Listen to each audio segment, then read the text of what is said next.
Hello friends, कैसे हैं आप लोग। मैं भुवन तड़ागी द लॉ टॉक्स में फिर एक बार आपका स्वागत है। फ्रेंड्स, आज हम डिस्कशन करेंगे reference, review and revision under code of civil procedure 1908 के बारे में और जानेंगे तीनों में क्या डिफरेंस है। बने रहिए इस वीडियो के एंड तक। चलिए शुरू करते हैं आज की वीडियो। तो फ्रेंड्स, रेफरेंस जो है सेक्शन 113 के अंदर मेंशन है, रिव्यू सेक्शन 114 और revision section 115 and procedure of review under order number 47 and reference का जो प्रोसीजर है ऑर्डर नंबर 46 के अंदर मेंशन है। तो फ्रेंड्स, जनरली हम जो जानते हैं कि जब भी कोई पार्टी जो है किसी भी कोर्ट की डिक्री से एग्रीव्ड रहती है, मतलब संतुष्ट नहीं है, तो वो क्या कर सकती है, अपील कर सकती है सुपीरियर कोर्ट के अंदर, और जो इंटायर डिस्प्यूट होता है दोबारा से सुना जाता है और एक नई डिक्री दे दी जाती है बाय द अपीलेट कोर्ट। ठीक है, लेकिन इस प्रोसेस में क्या होता है, काफी टाइम लग जाता है। लेकिन अगर कोई केस में टेक्निकल एंड प्रोसीजर मिस्टेक्स हैं और कोई डाउट्स है कोर्ट को over the provision of law, तो इन दैट केस सीपीसी के अंदर कंसेप्ट लेके आया गया है रिव्यू, रिवीजन एंड रेफरेंस का। ठीक है, introduce in a civil code of civil procedure. तो उस केस में आपको अपील करने की जरूरत नहीं है, अपील आपने नहीं की है तो आप इन कॉन्सेप्ट्स का यूज कर सकते हैं ड्यूरिंग द केस भी। ठीक है, on these proceedings are totally based on technical grounds, ये टेक्निकल ग्राउंड्स पर होते हैं, नॉट ऑन मेरिट्स। ठीक है फ्रेंड, तो सबसे पहले हम सेक्शन 113 बताता है रेफरेंस के बारे में, ऑर्डर 46 ऑफ सीपीसी। रेफरेंस का मतलब अगर मैं जनरल मीनिंग में बात करूं, रेफरेंस का मतलब है refer an issue to obtain an opinion on it. मतलब किसी भी इशू पर हमें कोई ओपिनियन लेनी है तो हम क्या करते हैं, उस केस को रेफर करते हैं। तो यहां पर क्या है, सबऑर्डिनेट कोर्ट जो है, सबऑर्डिनेट कोर्ट जो है रेफर करती है किसको, हाई कोर्ट को। कोई उसको डाउट होता है, in order to prevent the failure of justice, subordinate court को कोई डाउट हो रहा है किसी प्रोविजन ऑफ लॉ पर, किसी लॉ की इंटरप्रिटेशन पर, तो वो क्या कर सकती है, हाई कोर्ट को रेफर कर सकती है और उससे क्या ले सकती है, एडवाइस ले सकती है, उससे ओपिनियन ले सकती है। Section 113 of civil procedure code empowers subordinate court to state a case and refer the same to for the opinion of a high court. Such opinion can be sought when the code itself feels some doubt about the question of law. मतलब कोई अगर doubt होता है question of law पर, तब वो उसको क्या कर सकती है, रेफर कर सकती है हाई कोर्ट को, सबऑर्डिनेट कोर्ट। ठीक है, the right to apply the reference lies only in the hand of subordinate court. यहाँ पर सबऑर्डिनेट कोर्ट के पास राइट है कि वो रेफरेंस के लिए अप्लाई करेगी टू द हाई कोर्ट। यहाँ पर कोई पार्टी अप्लाई नहीं कर सकती है। ठीक है, और matter other than legal provisions are not referred in high court. मतलब लीगल प्रोविजंस में अगर आपको डाउट है तो आप रेफर कर सकते हैं, अदरवाइज अगर कोई और मैटर है, कोई फैक्चुअल आपको डाउट हो रहा है, तो आप रेफर नहीं कर सकते हैं। कौन से कंडीशंस होते हैं रेफरेंस के, रेफरेंस कब ऑब्टेन किया जाता है बाय अ कोर्ट, चलिए देख लेते हैं। Subordinate court can refer a case to the high court under following conditions.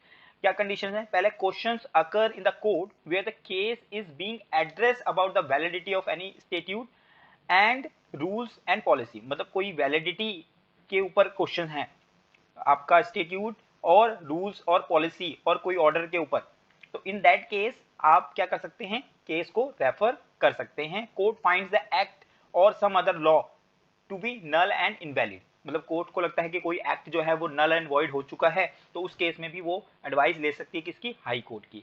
और हाई कोर्ट और supreme court have never invalidate any issue as an application of particular law. कोई particular law है उसको invalidate नहीं किया high court और supreme court ने, उस केस में भी अगर क्वेश्चन अकर्स होता है तो इन दैट केस को रेफर किया जा सकता है। चलिए अब देख लेते हैं रिव्यू।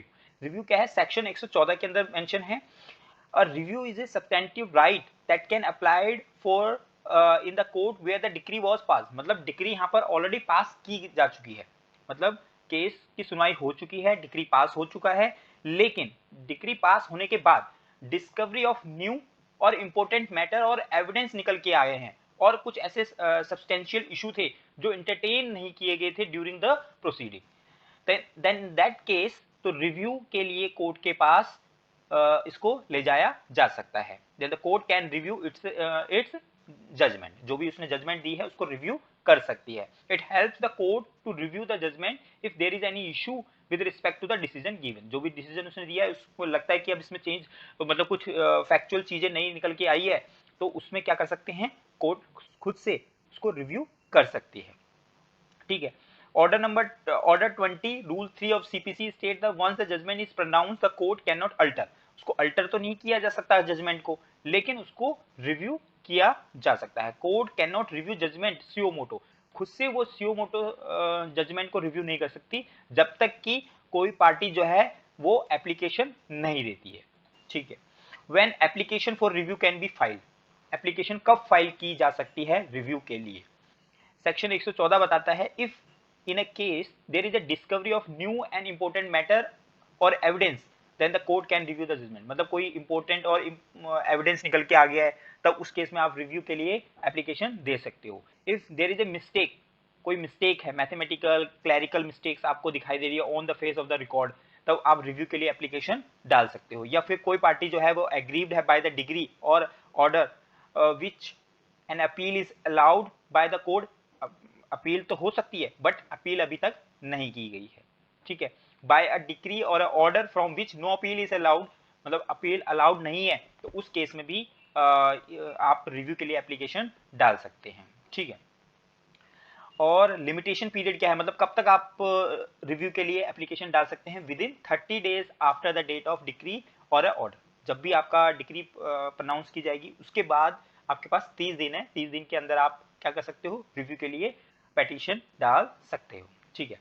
अब बात कर लेते हैं रिवीजन की। रिवीजन डिक्शनरी मीनिंग की मैं बात करूं, चेंज और a set of change that corrects और इम्प्रूव समथिंग। मतलब आपने कोई जजमेंट दे दी, ठीक है, या कोई प्रोसीडिंग चल रही है, आपने उसका ऑर्डर दे दिया है, उस ऑर्डर में आप क्या चाहते हैं, कुछ चेंजेस चाहते हैं। Purpose of revision by high court is to rectify the mistake made by the subordinate court during the trial of the case. अब हाई कोर्ट को लगता है कि सबऑर्डिनेट ने कोई केस की सुनवाई कर दी और उसमें जजमेंट दे दी है, लेकिन उसमें क्या है, मिस्टेक है, उस मिस्टेक को क्या करना है, सुधारना है। इन दैट केस हम क्या करेंगे, रिवीजन के लिए जाएंगे। ठीक है। Under section 115 civil code of civil procedure 1908 the high court has power to request the re examination on the ground of illegal exemptions and incomplete jurisdiction. अगर कोई इलीगल एग्जम्पशंस आपने ली है या फिर इनकम्प्लीट जुरिडिक्शन में आपने कोई जजमेंट पास की है सबऑर्डिनेट कोर्ट ने, तो हाई कोर्ट के पास पावर है कि उसको क्या कर सकता है, वो री एग्जामिन कर सकता है। High court empowered to revision only in civil cases, but in criminal matters the session court is also empowered along with the high court। ठीक है। क्रिमिनल केसेस के अंदर अब सेशन कोर्ट भी empowered है along with the high court, but आपका जो civil cases है उसमें केवल हाई कोर्ट ही empowered है। अब हाई कोर्ट जो है वो किस केसेस में जो है रिविजनल जुडिक्शन के अंदर आता है, एक्सरसाइज कर सकता है उसकी पावर को।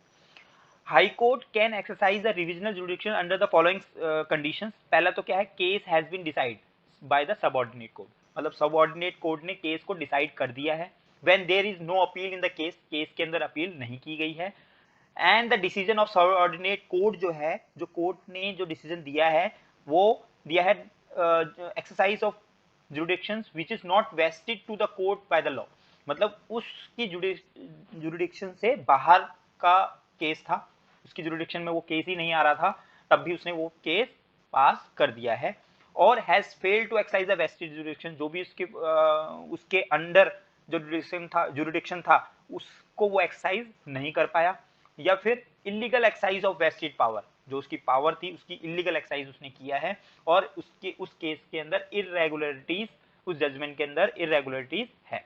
और लिमिटेशन पीरियड क्या है रिवीजन करने का, टू बी फाइल, कब तक फाइल हो सकती है revision petition, filed within 90 days after the date of decree और ऑर्डर। ठीक है। चलिए फ्रेंड्स, अब हमने तीनों के बारे में पढ़ लिया है। अब हम देख लेते हैं इन तीनों में क्या क्या डिफरेंस है, मेजर डिफरेंस क्या है। तो सबसे पहले मैं बात करता हूं रेफरेंस, फिर रिव्यू, फिर रिवीजन। तो रेफरेंस जो है सेक्शन 113 के अंदर एंड ऑर्डर 46 ऑफ सीपीसी के अंदर मेंशन है। रिव्यू जो है section 114 order number 47 of the CPC and revision जो है सेक्शन 115 ऑफ द सीपीसी के अंदर मेंशन किया गया है। एंड रेफरेंस के अंदर केस को रेफर किया जाता है हाई कोर्ट के पास बाय द सबऑर्डिनेट कोर्ट। कौन रेफर करता है? सबऑर्डिनेट कोर्ट करता है, ठीक है।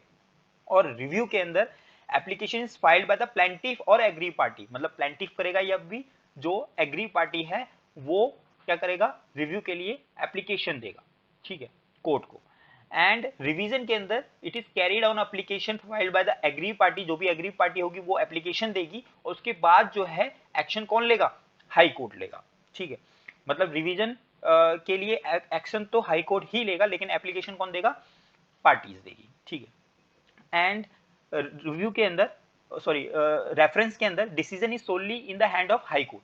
जो डिसीजन है वो किसके ऊपर डिपेंड होगा? हाई कोर्ट के ऊपर। और exercise by the same court, और रिव्यू के अंदर जो है it is exercise by the same court that pronounce the decree. मतलब रिव्यू कौन सा कोर्ट करेगा? जिस कोर्ट ने पहले जो डिसीजन दिया है, ठीक है, वही कोर्ट क्या करेगा? दोबारा से रिव्यू पिटीशन को लेगा और वही दोबारा से उसको प्रोनाउंस करेगा। एंड रिवीजन के अंदर it is entertain solely by the high court. Revision कौन करेगा? केवल हाई कोर्ट ही करेगा। रेफरेंस के अंदर is based on upon the doubts and legal provisions. जो भी लीगल प्रोविजंस पे अगर आपको डाउट है, आपको लॉ में कोई डिफिकल्टी आ रही है, तब आप रेफरेंस के लिए जाएंगे हाई कोर्ट के पास। और रिव्यू के अंदर it is arise as result of discovery of new evidence और फैक्ट। कोई न्यू एविडेंस आ गया, कोई नया फैक्ट्स नजर आ गया आपको केस के अंदर जो सिग्निफिकेंट है, तो इन दैट केस आप रिव्यू के लिए जाएंगे। और रिवीजन के केस में आपको लग रहा है कोई मिस्टेक हो गई है, कोई एरर हो गया, जो भी आपके सबऑर्डिनेट कोर्ट है उसने कोई एरर कर दिया है जजमेंट के अंदर, इन दैट केस आप रिवीजन के लिए जाएंगे। अब इसका लास्ट जो डिफरेंस है, reference can be made while the appeal rule suit is still pending. मतलब अभी कोई अपील नहीं हुआ है, कोई सूट नहीं हुआ है, इन दैट केस आप या फिर कोई सुनवाई अभी चल ही रही है, तो इन दैट केस आप रेफरेंस के लिए जा सकते हैं, ठीक है। और रिव्यू के लिए, रिव्यू में क्या है? It can be exercise only when the decree is pass. Review तब लिया जा सकता है जब डिक्री ऑलरेडी पास हो चुकी है, इन दैट केस आप रिव्यू के लिए जाएंगे। And it is exercise on revision, it is exercise only when no appeal lies on the higher court. मतलब डिक्री ऑलरेडी पास हो चुकी है, सबऑर्डिनेट कोर्ट ने दे दिया था, तो रिवीजन के लिए जब जा रहे हैं जब अपील उसके लिए फाइल नहीं की गई है।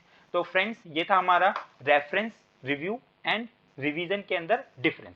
आई होप आपको ये वीडियो पसंद आई होगी। अगर आपका कोई डाउट या कोई सजेशन हो तो मुझे कमेंट कर सकते हैं। आगे भी हम इसी तरह की वीडियोस में मिलते रहेंगे। तब तक आप अपना स्वास्थ्य का ध्यान रखिए। Jai Hind, keep learning, bye bye.